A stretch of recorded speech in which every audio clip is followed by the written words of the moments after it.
Good afternoon to the world of DDO. It is time for the new producer letter from Tolero, the producer of Dungeons and Dragons Online. Alright, let's get into it. I'm not going to waste your time today. That's good. Alright, first of all, short paragraph saying where we are. What happened last year? All the cool stuff that started off and is dwindling to its end like Year of the Dragon. And then looking forward to what's coming up. So let's get into the good stuff. We already know what happened in the past. All right, the big news: new 64-bit servers. And I'll bring this down here so we can focus on it right here. Well, we'll get into the roadmap. Anyhow, I'm gonna link this this article in the thing down below, so you can read it for yourself if you haven't already seen it on social media. So basically, big news is new 64-bit servers. They will be free to transfer to from the 32-bit worlds. Notice the omission of Cormier.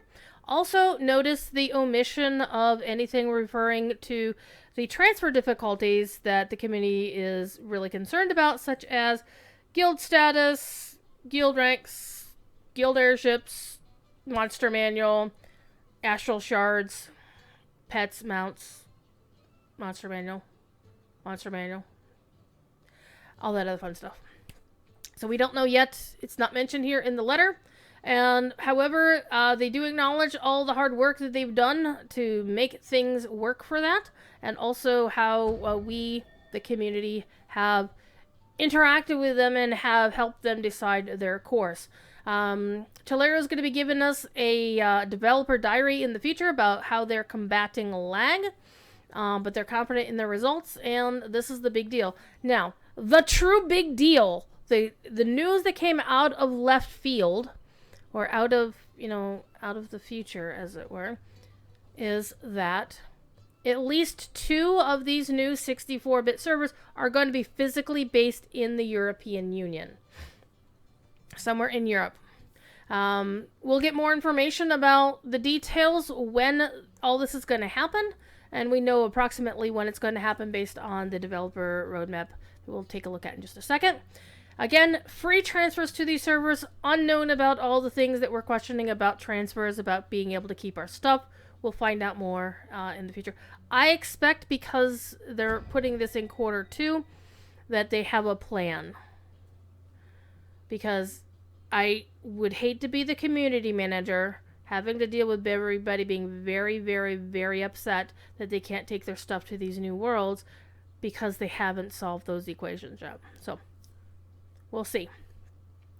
But yeah, I'm really excited about the fact that they are doing actual EU-based servers, so our EU players can play on those with lesser ping times rather than increased ping times, which is what they would see if the only 64-bit servers were in Nevada, because the current 64-bit server is in Nevada, so EU folks got an additional ping time because all the 32-bit worlds are in New Jersey. So they're having to go EU, like Europe, to America, East Coast, and then America, left coast. So hopefully we'll see what's going on with that. Okay. Beyond that, again, free transfers to these worlds. Amazing. And then next up, they're going to be doing some new dungeons this spring that will progressively unlock. They'll have more information about that as we get closer to that. And also the next batch of rewards for the VIP loyalty reward program that will be added to the current list. And I know there's some concerns about folks who are behind on the list to see what's going on. And she does add this next wave of rewards includes bonuses that stack with the previous year's bonuses in addition to more VIP cosmetics. Okay, let's get into the actual roadmap. So, roadmap is kind of a little bit plain, but then that's what roadmaps are. They are bullet point lists. So, Q1, Cormier performance improvements already done. Good. 19th anniversary is coming up next week. Dragon Disciple next week. Monk rework probably next week. New raid probably sometime soon. I've been hearing good things about the new raid because it has been in testing on Lamania, as have the Dragon Disciple and the Monk rework. Monk players have opinions, and I'm not saying good or bad. I have no horse in this matter because I don't play Monk. So I hope it all goes well. I hope the majority of people are satisfied and enjoy the updates, and I hope the Dragon Disciple is really cool. I might actually make up an alt to play one. I want to test out and see how it plays. I don't really play characters that have like a lot of combinations and stuff, and it's the same for the other game.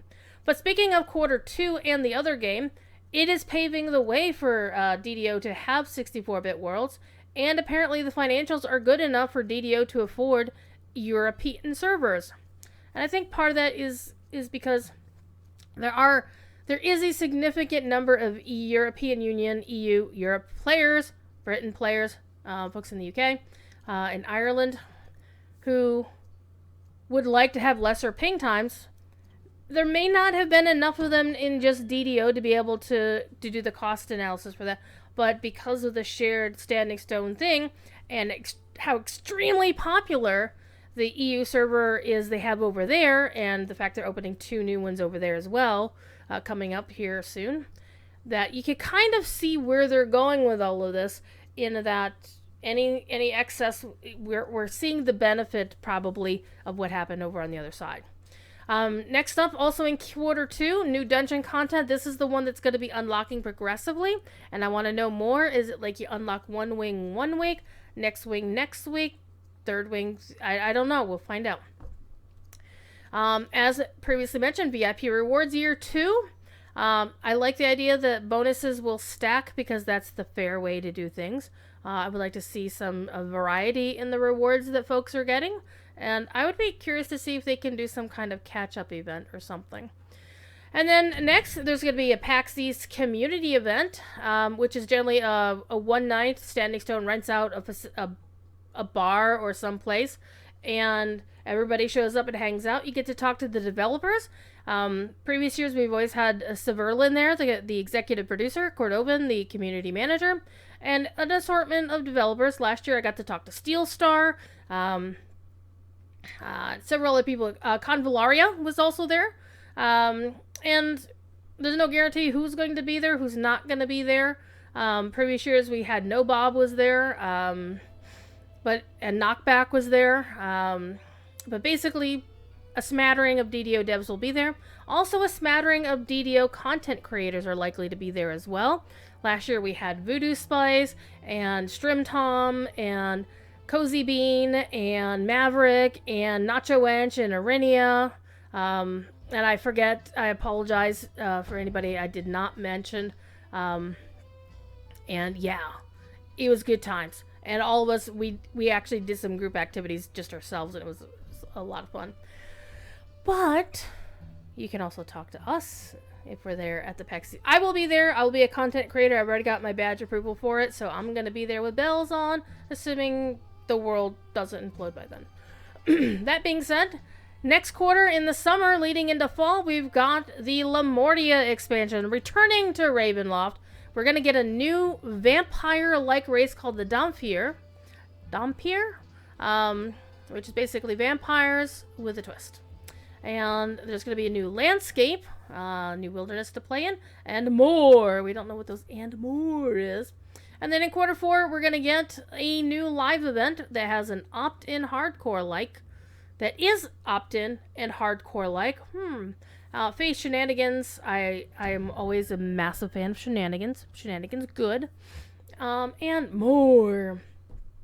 So, the and more is basically leaving themselves vague because they probably have plans, but it's going to really depend on what all this other crap is going on before they could say what these and more actually implies. Because they might have like this amount of plans for and more, but by the time they get there, they might have to say the and more is this. So they have to be vague when they get further and further out, just to cover their butts, and I'm okay with that. So the Into the Mists segment down below here, talking about the new Dhampir, and they are poised between the worlds of the living and the dead. Story-wise, they'll discover who has been working to free Dark Lords from the Ravenloft domains and why. So, the Dark Lords breaking free is apparently the new vaguely overarching plot of DDO for the foreseeable future, kind of like the Codex of the Infinite Planes story, which finally ended with the Vecna story. It's amazing. So, we are the heroes. We will defend our own.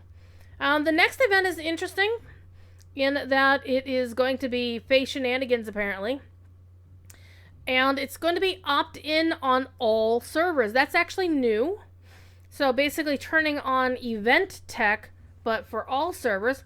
And you can group up with people who aren't doing the event. You can group up with people who are doing hardcore. You can group up with people who are doing a different goal in the event. And they have listened to us. They're acknowledging and progressing the notion that, yeah, maybe they should do better, distinctive, more visually distinctive rewards for the hardcore side of such an event. So those itty bitty skulls on your kitty cat's barding will not be a thing in the next one. We don't know what the rewards are yet, but I'm sure there's going to be a mount, a pet, whatever. And I expect that the hardcore people and the Reaper people are going to get something really, really cool that I'm always jealous about. But that is what we have for this lovely producer letter. So I'm going to leave you all to it. I'm Druidspire, and you can watch me on twitch.tv/Druidspire. Surprise. And those videos wind up here on twitch.tv/Druidspire. Surprise. I'm sorry, youtube.com/Druidspire. I don't say that a lot, so bad habit. Also, you can find me on the official DDO channel, twitch.tv/DDO stream. Currently, I stream Sunday nights at 8 p.m. Eastern, whatever time. And come watch and hang out while I derp in DDO. It's a lot of fun. Me and my pack of hirelings cause trouble in whatever content I feel like playing. Alright, thanks for watching again, and you know the drill. If you watch my videos, be good. If you can't be good at it, and I will see you in DDO. Bye now.